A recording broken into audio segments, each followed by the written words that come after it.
Good evening, everyone. Our stories tonight are some you won't soon forget. I sincerely hope you are prepared to hear them, at least prepared to escape into the darkness for even a few minutes and forget everything else. So, turn off the lights, grab a drink, and let yourself be carried away. You are now entering Tales of the Night.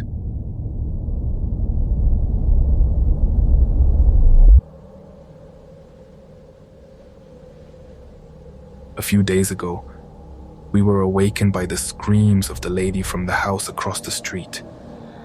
She was shouting from the balcony that someone had broken into her house, screaming for help. Many neighbors went out, including my dad, while we watched from the window. We were surprised when she said it was a little girl, that the little girl had gotten into her bedroom and was hiding under the bed. She was terrified to go back inside. Everyone started thinking the woman was unwell, that she was having some kind of breakdown. No one tried to enter the house as they waited for the police, who arrived but didn't go inside despite her pleas for help until the paramedics arrived too. They finally went in to calm the woman down. She seemed to be having a panic attack. I don't know what they gave her, but they took her out on a stretcher and transported her to the hospital. After a few minutes, all the neighbors went back home. But just as we were about to go back to bed, I noticed the light in the woman's bedroom seemed to flicker, like there was a short circuit sparking in there.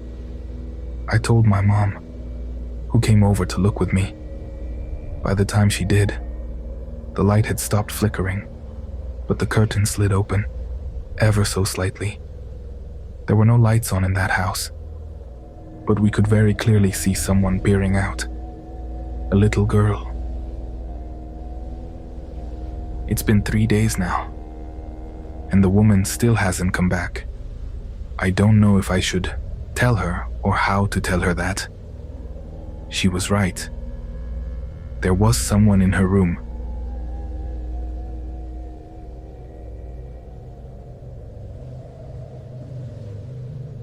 It all started a year ago, shortly after my cat died. I sleep on the bottom bunk in my bedroom. The top is open. I usually sleep facing the wall, but one night I woke up in the wee hours. Around 3 a.m., I think. I rolled over to the other side of the bed, and there was a shadow, a silhouette in the darkness, with frizzy, bushy hair very close to me, about to touch me. I thought maybe I was having a night terror since I'd never had one before. I instinctively pulled the covers over my face. That's when I realized I wasn't asleep. I could move. I was awake. But just as suddenly, the feeling that something was in my room was gone. Of course, I couldn't fall back asleep after that. I made an effort to not make a big deal of it the next day, because I knew if I did, I wouldn't be able to sleep peacefully ever again. About 3 nights went by and I started noticing I had some bruises on my arms. Then, one day, I woke up with marks on my wrists, like someone had grabbed me so hard their fingers had dug into my skin. It was hard for me to sleep after that, and with good reason. Not long after, I woke up around the same time because I heard someone breathing in the top bunk. I was so scared, I could only bring myself to cover my face again, pretend I hadn't heard anything, and try to go back to sleep. Of course, I never considered getting up to check it out. I started getting used to it, but I didn't want to worry my mom by telling her anything. Nights went by and I slept worse and worse until one night I opened my eyes, feeling that whatever had been watching me was now fully on top of me. So close I couldn't make out any of its features, but I could see it smiling. I covered my face again as fear took over me. I couldn't move an inch. I also didn't want to. I didn't want to touch it. Even when I couldn't feel it anymore, I was paralyzed. I didn't even check if it had gone either. I spent the whole night under the covers. At that point, I had to tell my mom. She sprayed holy water around my room and I was at ease for a few nights. I even adopted another kitten to sleep next to me. A few weeks had gone by when I was in bed looking at my phone one night around 2 a.m. when I heard someone trying to open my door, turning the knob and pushing on it. I thought maybe it was my mom checking if I had fallen asleep, but the next morning when I asked her, she denied having been up that late. I started having doubts and wondered if maybe the holy water had only made things worse. And I think I was right. I wouldn't let myself sleep. That way nothing could catch me by surprise. One night I was sending voice messages back and forth with a friend. It was almost 3 a.m. when, as I went to record a message, a moan I can't even describe, but I have recorded, sent a chill down my spine. It didn't sound human. It came from under my bed. There was something down there. My friend heard it too. He asked me if it wasn't my cat, but the cat was sound asleep next to me. I didn't sleep at all that night. I decided to go stay with my sister for a while, but even there, every time I would turn off the lights to try to sleep, I felt something watching me. I became very scared to walk near the bed in the dark. She lived next door to a house that rented out rooms that were almost always vacant, and the ones on the second floor had a view right into where I slept. Even if it was 5 p.m., I felt there was someone inside, in those unoccupied rooms. Nights were worse because you could see silhouettes moving around inside, sometimes peering out the window. While I was staying at my sister's, my aunt told me that she had seen me come out of my bedroom back home several times in those days and head toward the backyard, even though she knew I wasn't there. I moved back into my mom's house this year, and things have been calmer. I've only gotten some very small bruises on my body that you can only see if you look closely. But I still can't explain any of this, least of all the sound I captured. But there's one thing I'm sure of. Whatever watches me at night has not left.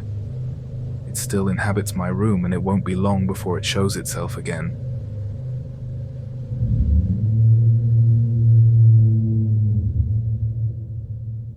Community. It is time for us to dive into the story this episode is named after. But first, we remind you to subscribe so you never miss the latest episodes from Tales of the Night. I'm Uriel Reyes. Thanks again for listening and for making this project possible. And now for the last story of tonight.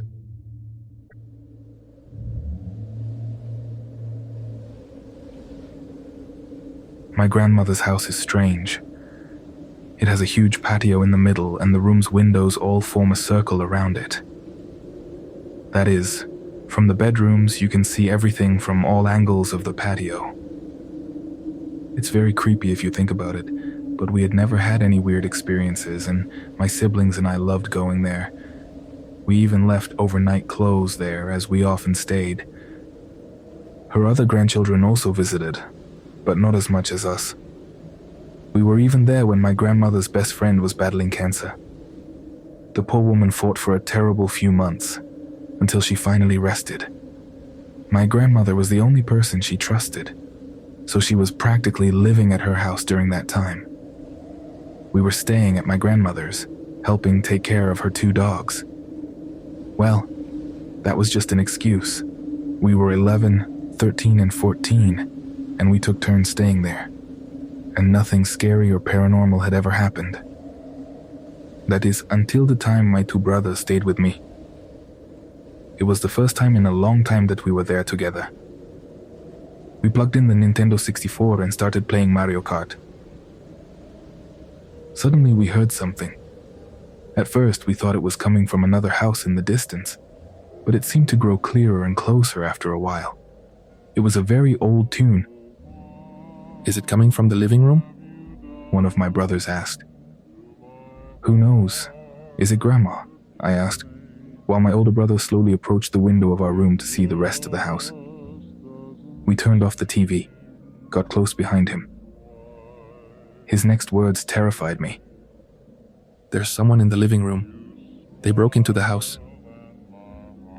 We didn't have a phone in the room. The only one in the house was in our grandma's room, but to get there, we'd have to go out into the hallway, and whoever was inside would see us. We were scared, thinking what we'd do if we had to defend ourselves. The oldest among us was 14, but the truth is we had never gotten into a fight before. The odds were against us. They are elderly people, said one of my brothers, peeking out the window. Look, come here. It's the elderly couple. We looked more closely, finding two elderly people dancing in the living room. They looked about 80 years old or more, older than Grandma. We found it very strange. We thought they might be acquaintances of hers or something, and decided to go out and see what they wanted. The strangest part was we could see them clearly, as you would see anything through a window. But as soon as we opened the door, the music stopped. The old folks disappeared in an instant. We ran to the living room, but no one was there. The front door was properly shut. Everything was in order.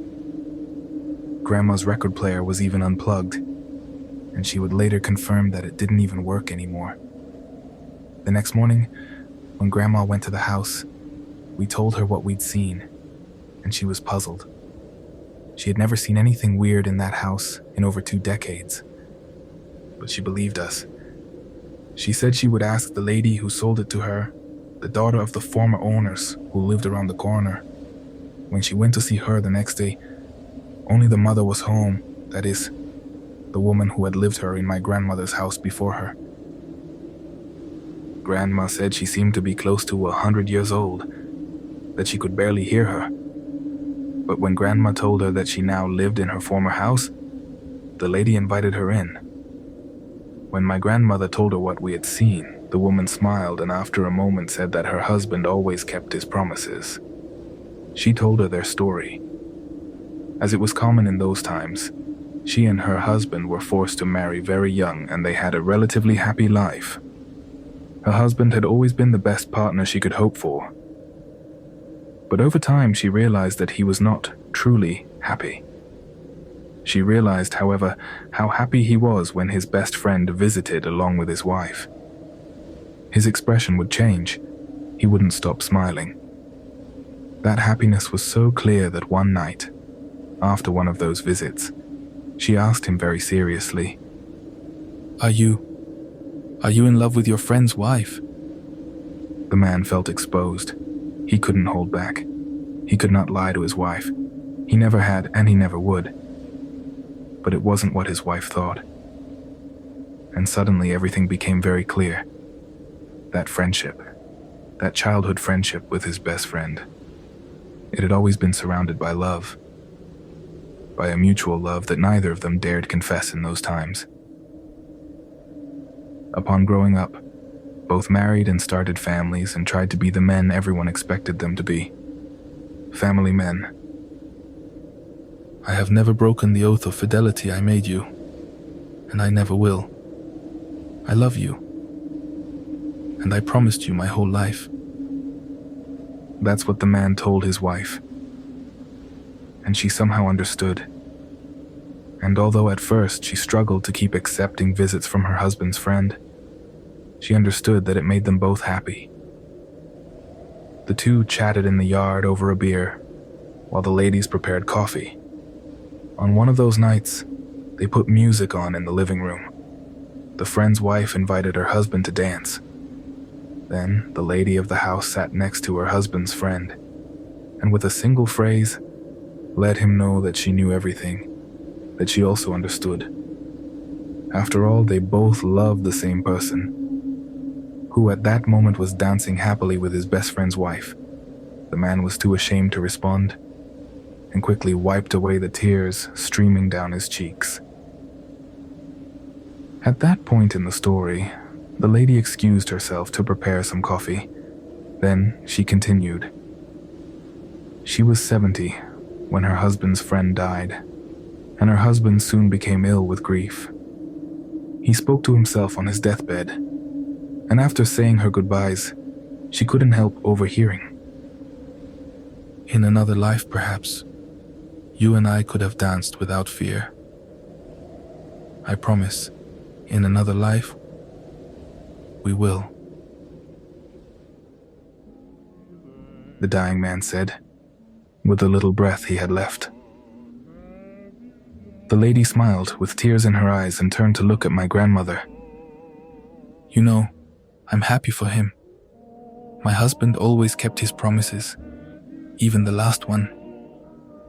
Then she turned to a recently placed altar with the photo of an old man.